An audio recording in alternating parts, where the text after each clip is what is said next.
रायगड 7 संवाद या वृत्तवाहिनीत आपलं स्वागत आहे। सर्व नागरिकांना नवरात्री उत्सवाच्या हार्दिक शुभेच्छा। तर चला पाहूया रावे गावची रायबा देवी। चोहू बाजूने खाडीने वेढलेला ऐतिहासिक बंदर ही राव्याची इतिहासामधील नोंद आहे। अगदी छत्रपती शिवाजी महाराजांच्या काळापासून या बंदरातून वाळू आणि पेंढाची वाहतूक होत असे। 65 कुटुंबांची वस्ती असणारा हा रावे गाव, या गावात अगदी 350 ते 400 वर्षापूर्वी भवानी मातेचे मंदिर होते। असं क्वचितच आपल्याला आढळते की गावाच्या नावावरून देवीचे नाव अथवा देवस्थानाचे नाव पडलेले रावे गावाच्या नावाने या भवानी मातेला रायबा देवी असे नाव पडले।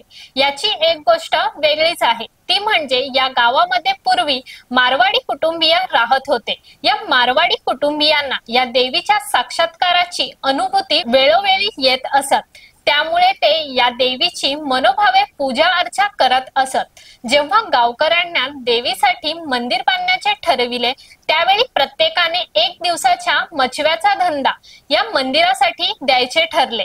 परंतु मंदिर बांधण्याएवढे पैसे जमा झाले नाहीत, तेव्हा या मारवाडी कुटुंबियांनी जास्तीची रक्कम लावून मंदिर बांधले व कालांतराने त्यांनीच या देवीचे नामकरण केले, ते म्हणजे रायबा देवी। मारवाडी समाजात बाचा अर्थ आई असा होतो, रायाचा अर्थ वडील असा होतो आणि त्याचे एकत्रीकरण करून रायबा हे नाव देवीला देण्यात आले, असं मंदिराजवळ असणाऱ्या पायरीजवळ असलेल्या शिलालेखात लिहिलेले आहे। आजच्या घडीला रावे गावात 65 कुटुंबावरून 1156 कुटुंब झाली आहेत। हे सांगण्यामागील हेतू हेच की रायबा देवीच्या 9 दिवसाच्या उत्सवामध्ये प्रत्येक तख्त सीमेला 3 दिवस पूजा अर्चा करण्याचा मान दिला जातो। त्यामध्ये पहिला रामाची आळी व कोठेची आळी, 2 टाकपाडा व धोंडपाडा आळी, 3 उगवत व ठाकूर आळी। पूर्वी हा मंदिर कौलारू 4 पाकी होता। साधारणतः 1995 व 1996 च्या सुमारास या मंदिराचा जीर्णोद्धार झाला। माजी जिल्हा परिषद सदस्य तथा या मंदिराचे अध्यक्ष विश्वनाथ दगडू पाटील यांनी केले। हे 40 वर्ष मंदिर कमिटीचे अध्यक्ष होते। महत्वाची बाब म्हणजे सुका महादू पाटील आणि विश्वनाथ दगडू पाटील यांनी या मंदिरासाठी मोठे योगदान दिले। आज इथे 18 लोकांची पंच कमिटी आहे। मंदिराच्या समोरील सभा मंडप हे 2006-07 च्या सुमारास माजी मंत्री तथा विद्यमान आमदार रविशेठ पाटील यांच्या निधीतून बांधले। सदरील जागा ही क्रिकेटर धवल कुलकर्णी यांच्या पूर्वजांची आहे। धवल कुलकर्णी स्वतः नवरात्री अथवा यात्रेला येत असतात।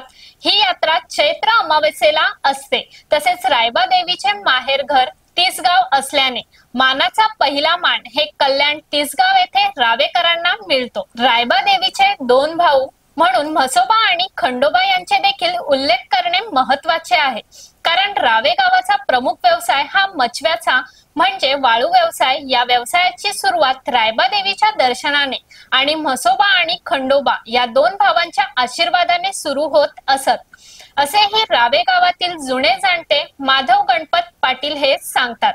रायबा देवीची सर्वच माहिती माधव बाबांकडूनच आम्हाला मिळाली आहे। नवरात्रीत 9 दिवस या मंदिरात मोठ्या श्रद्धेने रायबा देवीचा जागर घातला जातो आणि 3ही तख्त सीमेचे कुटुंबीय मोठ्या श्रद्धेने ही सेवा करत असतात। नवरात्रीप्रमाणेच राव्याच्या यात्रेला देखील अनेक भक्तगण देवीच्या दर्शनासाठी भाविक श्रद्धेबरोबर देवकाठ्या बघण्यासाठी बाहेर गावहून येत असतात। नमस्कार, आपण आहोत आता रावे गावात। रावे गावाच्या रायबा देवीच्या मंदिरात आहोत। गेली कित्येक वर्ष अगदी गुण्यागोविंदाने हा गाव नवरात्री उत्सव त्याचप्रमाणे त्यांची यात्रेचा उत्सव साजरा करत असतात।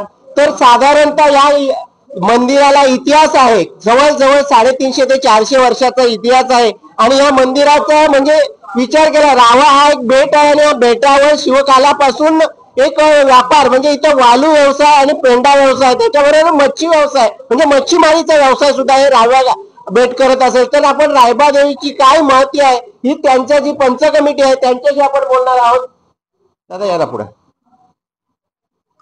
दादा आपलं नाव काय? माझं नाव संतोष पाटील। मी या पंच कमिटीवर जवळजवळ 25 वर्ष गाव पंच म्हणून काम बघतोय आणि आमच्या 6 आल्या मिळून 18 पंच आहेत आणि ते वर्षभर देवीचा कारभार सगळं बघत असतात. आणि काहीतरी तुमची सीमा ठरलेली आहे 2-2 आळ्यांची, ते काय प्रकार हा, आहे? ते आमच्याकडे तक्षिमी म्हणून एक प्रकार आहे. 2 आल्यांची मिळून 1 तक्षिमी, अशा 3 तक्षिमी आहेत आणि 3 तक्षिम्या मिळून हा 9 दिवसाचा कारभार सोहळा असतो तो पार पाडला जातो. हा जो मंदिर संपूर्ण बांधलाय तो पूर्वी मंदिर कसा होता? पूर्वी मंदिर पत्र्याचं असं हे होतं वर्षे आणि कौलारू होतं, बाजूला पत्र्याची शेड होती. त्याच्यानंतर आमचे माजी अध्यक्ष विश्वनाथ दगडू पाटील यांनी त्या मंदिराचा जीर्णोद्धार करून, त्याच्यानंतर रविशेठ पाटील यांनी त्याचं सभा मंडपाचं काम करून हे काम पूर्ण केलं. आज हे मंदिर म्हणजे आमच्या सगळ्यांच्या यांनी उभं आहे. महत्वाची गोष्ट विचार केला तर या पंचक्रोशीत रायबा देवीचं नाव आहे, ते गाववाले म्हणून तुम्हाला एक काय अनुभूती आहे? माझं वैयक्तिक म्हणाल तर मला माझ्या अंगावर शहारे आले. मला भरपूर अनुभव आहे त्या गोष्टीचा, की म्हणजे प्रत्येकाच्या हाकेला धावणारी आहे ती, मला प्रत्यक्षाचा अनुभव आहे. माझं नाव प्रभाकर पाटील. मी पण जवळजवळ 25 वर्ष इथं काम पाहतोय पंच म्हणून. आणि मेन गोष्ट म्हणजे ही आमची रावे गावची कुलदैवता आहे. प्रत्येक आमच्या गावातला मनुष्य दर्शन घेतल्याशिवाय बाहेर कुठे कामाला पण जात नाही आणि तिची महती पण आहे एवढी, आणि सगळ्या लोकांना पावणारी आहे ती. आणि तिच्या भावंडांच्या बद्दल काहीतरी स्टोरी आहे, ती काय आहे? एक तिचा भाऊ म्हणजे म्हसोबा आहे आणि एक खंडोबा आहे. आणि यात्रेला ते येतात. एक म्हसोबाची पण काठी आहे इथे, खंडोबाची आहे, आणि त्याच्याच बरोबरला श्रीरामाची पण काठी आहे. काठ्यांचं महत्व म्हणजे यात्रेला लोक काठ्या पाहण्यासाठी येतात, हे यात्रेचं महत्वाचं वैशिष्ट्य आहे. महत्वाची बाब म्हणजे रावे गावाला 30 गावला मान, पहिला मान रावे गावासाठी, कारण माहेरवाशी आहे. रायबा देवी ही माहेरवाशी असल्यामुळे 30 गावला मानाचा पान एक प्रकारे ह्या रावेकरांना मिळतो. आणि अशी ही रावेकरांची. आणि महत्वाची गोष्ट एक आहे की या देवीचं नाव रावे गावावरून पडलेलं आहे. त्याची एक वेगळी कहाणी आहे, ते मला वाटतं ते बाबा आले माधव बाबा, की मी त्यांना विचारणार आहे. आणि ते खूप सांगतात. आज 92 वर्षाचे वृद्ध माणूस आहेत, परंतु त्यांची स्मरणशक्ती आणि त्यांचा जो विचार करण्याची पद्धत आहे ती खूप वेगळी आहे. मित्रांनो, मी मगाशीच म्हटलं की वयोवृद्ध, वय वर्ष 92. जर बाबांकडे पाहिलात तर तुम्हाला समजेल की वय वर्ष 92चे वाटतच नाही. बाबा 60च्या आतले वाटतात, परंतु त्यांची स्मरणशक्ती. आणि त्यांनी बाबा या मंदिराबद्दल जी काही आख्यायिका आहे ते कसं काय काय काय आहे सांगा जरा मला.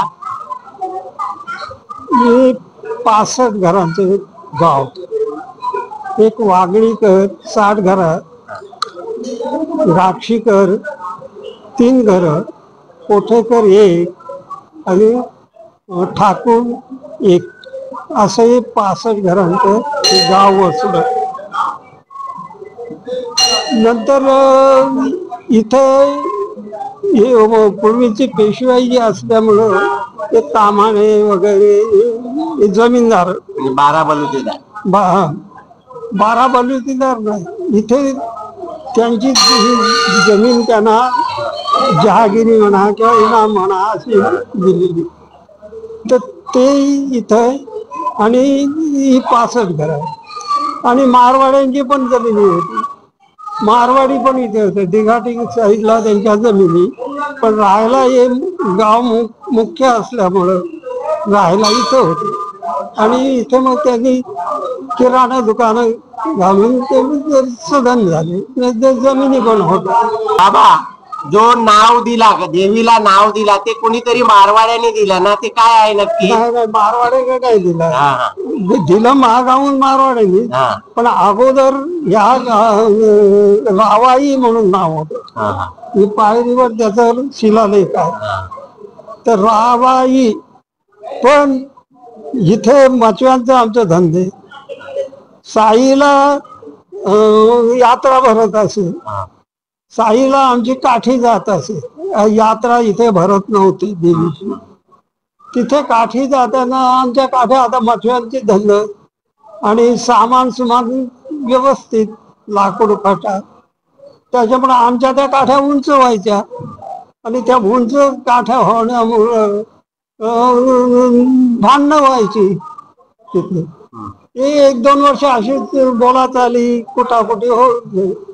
1 वर्ष जास्त भांडण झालं आणि मारामार, एका व्यक्तीला जास्त मार बसला, मुक्का मार. तो 7-8 दिवसात, 10-15 दिवसात वाढला. त्याच्यामुळं मग आमच्या लोकांनी असा विचार केला की आपण पाचव्यांचं पण धंदा आपण एक एक केक काढू आणि आपले प्रत्येक आता हे जे घर आहेत त्याच्यावर आपण थोडी थोडी वर्गणी ठेवू आणि आपला देऊळ छोटस मंदिर होतं ते मोठं करून आपण उत्सव आपल्या गावातच सुरू करू. अशा तऱ्हेनं मग इथं देऊळ बांधायला सुरुवात केली आणि देऊळ बांधताना आमच्या वर्गणी ते पुरा होत नाही पण मारवाडी आमच्या लोकांनी सुद्धा त्यांना विनंती केली असेल आणि त्यांनी जास्त हातभार लावला, नगारा दिला, बांधून पुरा झाल्यानंतर मग आता त्यांची स्मृती काहीतरी पाहिजे देणगीदारांची असली तर मग बा म्हणजे आई गुजरात मध्ये किंवा ते उत्तर प्रदेश मध्ये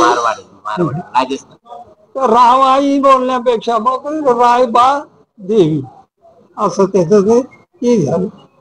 मित्रांनो, ही अशी सर्व कहाणी आहे आणि महत्वाची गोष्ट एक त्या दिवशी मला समजलं की आता ज्या आपण सभा मंडपात बसलोय तो सभा मंडप सुद्धा भारतीय क्रिकेटर धवल कुलकर्णी यांच्या कुटुंबियाची जागा आहे असं मला समजलेलं आहे. तर अशी सर्व रायबा देवीची कहाणी आहे आणि एवढे बुजुर्ग ज्या वेळेला एखाद्या देवस्थानाच्या मागे ठाम उभे राहतात त्यावेळेला आता इथं मला एक आठवण नक्की काढायची वाटते की या गावचे सुपुत्र आणि माजी जिल्हा परिषद सदस्य म्हणजे विश्वनाथ दगडू पाटील यांचं सुद्धा या मंदिरासाठी खूप काय मोलाचं आहे. तसंच बाबांचे जे पूर्वज आहेत त्यांनी सुद्धा या मंदिरासाठी भरपूर काय केलेले आहे. तर अशी रायबा देवीची कहाणी आहे. धन्यवाद पेनकर. तर गेल्या 9 दिवसात पेणेतील आद्यशक्तींचा जागर म्हणून त्याची महती आम्ही आमच्या परीने आपल्यापर्यंत पोहोचवली आहे. तर अशाच अनेक देवदेवतांची महती ऐकण्यासाठी व बघण्यासाठी गर्जा रायगड 7 संवाद या वृत्तवाहिनीला सबस्क्राईब करून बेल आयकॉनवर